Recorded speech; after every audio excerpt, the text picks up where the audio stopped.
It's incredibly exciting to be part of this. We're really at the cutting edge, innovative side of forestry. We're at Tala Reservoir and it's one of the main drinking supplies for Edinburgh, and it's part of the Tweedsmuir SSI. It's the first time we're looking at using drone seeding.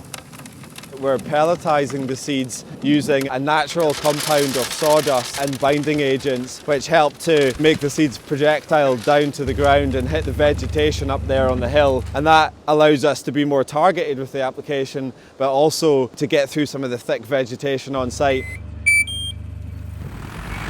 We're planting two species, Birch and Rowan. They're colonising species. They're better at establishing in this terrain.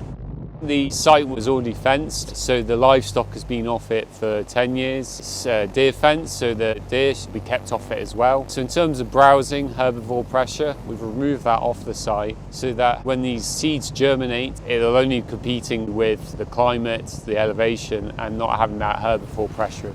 Yeah, so far 13 kilograms. We've partnered up with Autospray, the drone contractor, as well as the Anglia Ruskin University, who have done the pelletization for us.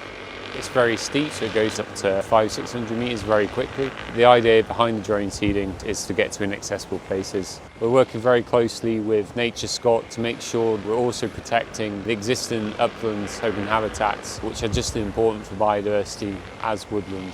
It's the first time that Scottish Water has purchased ground for woodland creation to sequester carbon, to improve the biodiversity, but it's also to bring benefits for the water quality, so trying to reduce the organic matter that's coming off the site.